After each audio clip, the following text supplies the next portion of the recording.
para você saber, então, você já sabe, mas a gente quer lembrar o seguinte. Então, no caso, você vê as capitais aí onde terão movimentos amanhã. São Paulo, especificamente, o metrô não funciona, o metrô vai estar parado 24 horas, né, a partir da meia-noite de hoje. Os ônibus vão estar parados até às 8 horas da manhã. E o que me chamou a atenção, a companhia CPTM, que é a companhia de trens, não vai parar. Ela vai funcionar normalmente. Ela é responsável também pelo transporte de mais de 1,5 milhão de passageiros por dia. Então, o metrô para, mas CPTM não para. Bom, para a gente poder entender um pouquinho melhor, então, ainda as informações a respeito da divulgação, né, da chamada lista do Rodrigo Janot, que é o Procurador-Geral da República, vamos dar uma olhadinha aqui, né, na sequência de fatos, para a gente poder entender. Próximos passos. Ele entregou tudo lá no Supremo. Então, entregou o relatório, não é isso, não? Fatos e pessoas devem ser investigados. Foro adequado para tratar cada caso, como a gente explicou antes. Quem tem foro privilegiado é o Supremo, que não tem lá para baixo. O ministro Edson Fachin abre o arquivo inquérito de cada um deles, que ele pode simplesmente não aceitar. Não, olha, falta prova, alguma coisa desse tipo. Então, tá aí. Outra coisa importante também é o seguinte: o Supremo Tribunal Federal vai se ver à volta com senadores, deputados, ministro e presidente da República, se houver, obviamente, alguma questão em relação ao presidente da República. Mas o Superior Tribunal de Justiça, ele julga governadores e vice-governadores. Uma coisa incrível aqui, a Assembleia Legislativa tem que autorizar. Exatamente. É como a Câmara tem que autorizar. É o fim da picada. Não. Não? Não. A Assembleia tem que autorizar se o governador pode ser julgado ou não? Claro. Pelo Superior Tribunal de Justiça? Claro, porque senão você pode ter uma manietação do Estado pelo poder Central. Federal. Mas nós estamos na República Velha, Nunes, nós estamos na República Nova. Não, mas é que de repente tem uma República da Venezuela que entra por aí. Ah, é? Precisa tomar cuidado. Bom, então tudo bem. Então, respeitado o que é a opinião, o que vale a opinião do nosso entrevistado. Mais um passo, então, para a gente poder mostrar aqui, né? No telão, vamos lá. Próximos passos. Tribunal Regional Federal, para julgar os prefeitos, para completar, então, aí a lista dos chamados foros privilegiados, que tem mais de 220 mil, sei lá quantos mil pessoas. Quanto? 22 mil. 22 mil. Nós estamos nessa, não? Não, que eu saiba, nós estamos fora. Eu tenho certeza. Então, para completar aqui. Vamos lá, vamos completar, então. Citados em foro privilegiado. Sem foro privilegiado, o pessoal vai encontrar o juiz Sérgio Moro em Curitiba, o juiz Marcelo Breta do Rio de Janeiro e tem o outro juiz de Brasília, que hoje ouviu o Lula. Eu acho que depende de qual crime foi praticado e aonde, né? Tudo que é ligado à Petrobras, exatamente, agora está aparecendo um monte de filhote pelo Brasil inteiro. Então é o ministro Fachin que vai determinar para onde vai, depende de onde você praticou o ilícito. O ilícito. Vamos dizer assim. Aonde você pegou a grana, é isso? É isso, aonde você meteu a mão na grana. Tá certo. Bom, vamos então completar aqui agora com a cronologia do processo da Odebrecht para a gente poder entender melhor então. Temos então aqui um passo a passo, vamos lá. Começou então com a prisão do Marcelinho, né? Marcelinho, como nós temos aqui, ele é conhecido aqui no jornal. Depois, ele foi condenado a 19 anos e 4 meses de prisão. Assinaram uma negociação de delação em 16. Em dezembro do ano passado, assinados a acordo de leniência, documentos são enviados ao Supremo Tribunal e agora chega nas mãos do juiz. Tem mais uma informação ou não? Ok. Então, ainda na sequência aqui da Odebrecht. As outras empreiteiras estão de lá. Nesse ano, a presidente do Supremo homologa a delação. Em fevereiro, morre o Theory e o Fachin assume. Você já ouviu a citação. Em março 17, que hoje nós temos então 83 pedidos, que você já sabe disso, inquérito ao Supremo, ligados então ao Odebrecht. Completando então aqui a sequência, né?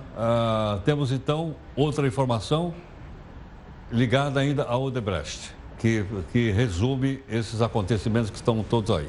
Bom, independente dessa última informação, vou começar agora pelo Vitor. Vitor, para onde vamos? Para onde vamos? Ou essa é a pergunta de $1 milhão? Essa é a pergunta de $1 milhão, né? Mas eu acho que, primeiro, né, acho que a gente falou bastante disso aqui, a gente tem que estar muito preocupado com como é que o governo representativo no Brasil vai lidar com tanto choque externo, né? Como é que o sistema partidário, que está longe de ser admirado e arraigado na sociedade, vai lidar com esse tipo de desconfiança permanente, de investigação permanente, porque, bem ou mal, a gente precisa ter formação de governo, a gente precisa que as decisões sejam tomadas, decisões importantes, sejam elas as reformas que o país precisa, sejam decisões cotidianas que são necessárias para o funcionamento da vida de todos nós, né? O governo a gente não gosta do governo, a gente não gosta dos partidos, mas eles são necessários, né? E as leis são necessárias, as instituições são necessárias. Para onde a gente vai, eu espero que isso daqui, falar em reforma política é sempre complicado. Todo cientista político tem a sua reforma política de estimação ou, em geral, é muito cético com as alternativas, com as possibilidades de reforma política. O que eu espero, de fato, é que a gente consiga caminhar no sentido de mais transparência dos partidos políticos. Mas, se a gente tiver um sistema, por exemplo, como que está sendo discutido atualmente, que é uma cláusula de barreira mais ou menos e tal, que os partidos sejam mais permeáveis à sociedade, que seja mais fácil acessar a representação política através dos partidos. Eu espero que, se sairmos disso para uma situação como essa, acho que já vai servir para alguma coisa. Eu acho uma coisa, Vitor, o fato concreto, nesse momento, eu escrevi sobre isso hoje no meu blog, é que o judiciário ocupou o espaço vazio que foi deixado pelo Executivo e pelo Legislativo, porque as lideranças políticas, quase todas as principais, foram desmoralizadas. E não tem vazio em política, no poder. O que aconteceu? O Gilmar Mendes, ministro do Supremo, presidente do Superior Tribunal Eleitoral, e o Rodrigo Janot, que hoje apresentou finalmente a lista dele, eles ocuparam esse espaço. Os dois são bastante espaçosos, como a gente sabe, né? Para você ter uma ideia, na reunião de amanhã que o Temer convocou, está também o Gilmar Mendes para discutir um projeto de reforma política. O que eu imagino é que ele, como ministro do Supremo e presidente do Superior Tribunal Eleitoral, ele vai julgar depois as coisas. Eu nunca vi um ministro participar da elaboração de uma reforma, da elaboração de um projeto. Quer dizer, eles estão ocupando todos os espaços que seriam, na normalidade democrática, do Executivo, do governo e do Congresso. Edson, queria perguntar o seguinte: que impacto você acha que esse noticiário vai ter em cima da população? Por exemplo, ele pode impactar alguém que seja candidato a presidente da República em 2018 e aparecer no noticiário desse, ou a população não, até lá a gente esquece? Veja, essa pergunta é difícil de responder. Mas é meu papel aqui fazer pergunta. Claro. O pessoal não tem as respostas. Porque a chance eleitoral de alguém depende, como dizia o Maquiavel, de virtude e fortuna. Quer dizer que recursos que a pessoa tenha e ocasião. Daqui a eleição, tem muita água para rolar.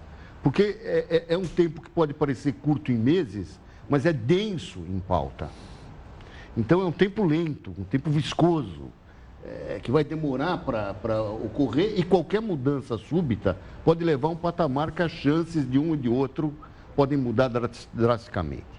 E um fato também que eu acho importante destacar é o grande número de lideranças políticas envolvidas, inclusive possíveis candidatos em 2018. Exatamente. Quando é um só ou dois, queima o filme e está fora do jogo. Fica mais fácil ver o caminho. Pois é. Exatamente. Agora, nessa confusão que está aí o circo pegando fogo, tem que vai passar por baixo da lona para ver se escapa e ninguém percebe. Né? Por isso que a gente tem que tomar cuidado com a fala do Fernando Henrique para dizer, tem esses e esses. Mas tem que tomar cuidado com a fala, todo mundo não presta, porque mesmo alguém que não preste, entre aspas, mas que esteja num posto que tem uma dignidade própria, pode barrar um arbítrio de uma instituição como o Supremo Tribunal Federal, que, dada a largueza que a Constituição de 88 lhe deu, começa a ensaiar e começa a usurpar poderes. Exatamente. É a república do judiciário que nós vivemos, temos hoje no Brasil. Agora, quando o presidente do Senado teve a dignidade de dizer não passará, não passou. Quer dizer que um dos efeitos de tudo isso é que destrói a legitimidade pessoal E essas pessoas nem sempre se lembram de invocar a legitimidade do cargo. E das instituições. Porque desde Montesquieu a gente sabe que o poder só é parado por outro poder. E que se nós estamos tendo um excesso judiciário, e estamos tendo, com consequências muito danosas, inclusive para a administração pública, é porque os outros poderes ainda não acordaram que nesse novo aprendizado de uma Constituição nova, eles têm que reagir a essa invectiva. E esse episódio de hoje, da lista do jornal que finalmente saiu, pode ser um divisor de águas. Pode ser. Sabe, que isso que você falou antes, as lideranças políticas, até porque todos estão ameaçados, voltaram a conversar. Sabe, mas isso é perigoso, porque eles se acertam, fazem aí um acordo, um conchavo e tal. Mas sem isso não há política, e sem política não há democracia. Muito bem. É um equilíbrio muito tênue, né? Entre lutar pela legitimidade ou a relegitimação das instituições dos poderes, políticas, os contrapesos, né? E evitar excessos de um outro poder. Viver é perigoso, camarada. A alternativa é pior. Como é que é viver perigoso? É perigoso, Rio Baldo, Grande Sertão Veredas. Só que a alternativa é pior. Não, fora das instituições nós estamos mortos. A alternativa é morrer, né? Antônio Carreiro falou isso numa entrevista. Sem dúvida. Bom, queria agradecer a gentileza. Vitor, obrigado pela gentileza. O senhor, obrigado. Muito obrigado também, ok?